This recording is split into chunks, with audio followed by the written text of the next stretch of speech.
Assalamualaikum warahmatullahi wabarakatuh. Perkenalkan, nama saya Baby Kemapala. Di sini saya akan menjelaskan tentang dasar-dasar pemahaman tingkah laku. Materi pertama mengenai dasar-dasar pemahaman tingkah laku yang mencakup arti penting memahami tingkah laku. Yang kedua, arti penting memahami tingkah laku bagi bimbingan dan konseling. Yang ketiga, manfaat materi tingkah laku bagi bimbingan konseling. Nah, saya akan menjelaskan tentang arti penting memahami tingkah laku. Yang pertama, manusia bersifat kompleks dan unik. Yang kedua, kajian berbagai bidang keilmuan. Yang ketiga, pemahaman tingkah laku merupakan dasar upaya pemberian bantuan. Nah, lanjut. Arti penting memahami tingkah laku bagi BK. 1. Membantu pemahaman yang utuh terhadap konseling. Yang kedua, membantu menyusun dan menerapkan program intervensi bagi konseli yang mengalami masalah. Yang ketiga, membantu individu agar mampu mengembangkan segenap potensi secara maksimal. Nah, selanjut, manfaat memahami tingkah laku bagi BK. Yang pertama, mengenal sifat-sifat konseli yang diberi bimbingan dan konseling. Yang kedua, pemahaman utuh dan menyeluruh tingkah laku konseli terkait bakat dan minatnya. Yang ketiga, mencegah kemungkinan terjadinya frustasi pada konseli. Yang keempat, pemahaman utuh terhadap tahap perkembangan konseli. Yang kelima, membantu konseli dari kemungkinan terjadinya konflik dengan konseli. Materi selanjutnya yaitu kriteria pemahaman tingkah laku. Kriteria terdiri dari 1. Variabilitas, 2. Nilai heuristik, 3. Konsisten internal, 4. Kehematan, 5. Keluasan. Yang keenam, signifikasi fungsi. Fungsi memahami tingkah laku, fungsi deskriptif atau menguraikan atau menerapkan. Merupakan fungsi teori kepribadian dalam menjelaskan atau menggambarkan perilaku atau kepribadian manusia secara rinci, lengkap, dan sistematis. Selanjutnya, fungsi peramalan atau prediktif. Dengan demikian, suatu teori kepribadian harus dapat menerapkan tingkah laku atau kejadian-kejadian serta akibat-akibat yang belum muncul dari diri individu. Materi yang ketiga yaitu asumsi dasar manusia. Pengertian asumsi dalam filsafat ilmu ini merupakan anggapan atau andaian agar tentang realitas suatu objek yang menjadi pusat penelaan atau pondasi bagi penyusunan pengetahuan ilmiah yang diperlukan dalam pengembangan ilmu. Secara garis besar, kita mengambil contoh dua bidang ilmu yang berbeda, yaitu ilmu sosial dan sains. Pertama, dalam ilmu ekonomi. Salah satu cabang ilmu sosial, asumsi dikenal dengan istilah cateris paribus.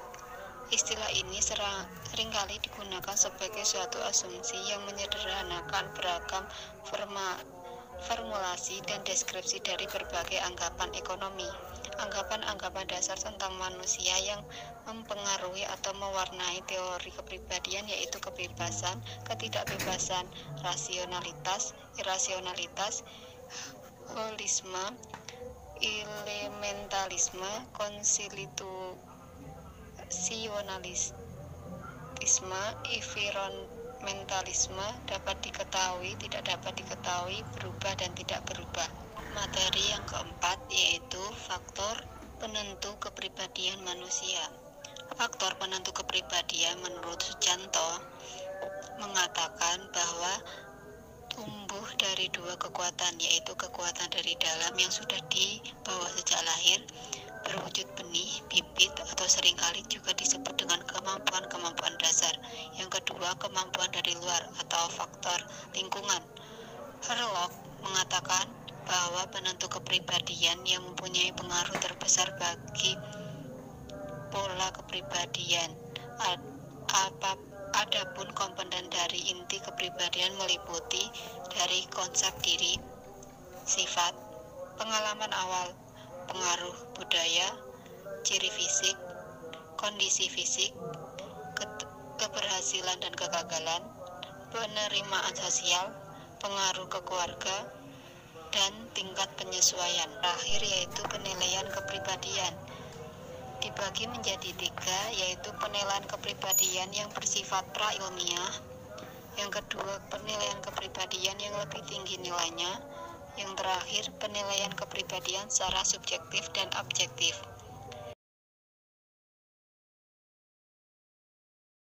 Yang pertama, penilaian kepribadian yang bersifat pra-ilmiah dapat dipelajari dengan 6 cabang ilmu. Yang pertama, chirologi atau ilmu guratan tangan, 2 astrologi, ilmu perbintangan, 3 grafologi, ilmu tulisan tangan, 4 psikogrami atau ilmu tentang wajah, serologi, ilmu tentang tengkorak, onikolologi, ilmu tentang kuku. Yang kedua, penilaian kepribadian yang lebih tinggi nilainya dibagi menjadi 2, yaitu tipologi konstitusi fisik dan topologi berdasarkan kebudayaan. Topologi konstitusi fisik yaitu dibagi menjadi 4, tipologi Hippocrates Galenus, yang kedua tipologi Kreutzmann, yang ketiga tipologi Sigurd, yang keempat tipologi Sheldon. Nah, selanjutnya tipologi berdasarkan kebudayaan yang dibagi menjadi 5 poin: manusia teori, manusia ekonomi, manusia estetik, manusia politik, dan manusia religius. Selanjutnya, penilaian kepribadian secara subjektif dan objektif dibagi menjadi 2, teknik proyektif dan tes objektif. Teknik proyektif menggunakan tes Rorschach, 2 tes melengkapi gambar, yang ketiga TAT. Tes objektif diperoleh dengan tes inventory kepribadian, yaitu MMPI, EPPS. Yang kedua, Key-Sort atau penilaian fenomenologis terhadap konsep individual. Nah, itu saja yang bisa saya sampaikan. Bila ada salah kata, mohon dimaafkan. Terima kasih. Wassalamualaikum warahmatullahi wabarakatuh.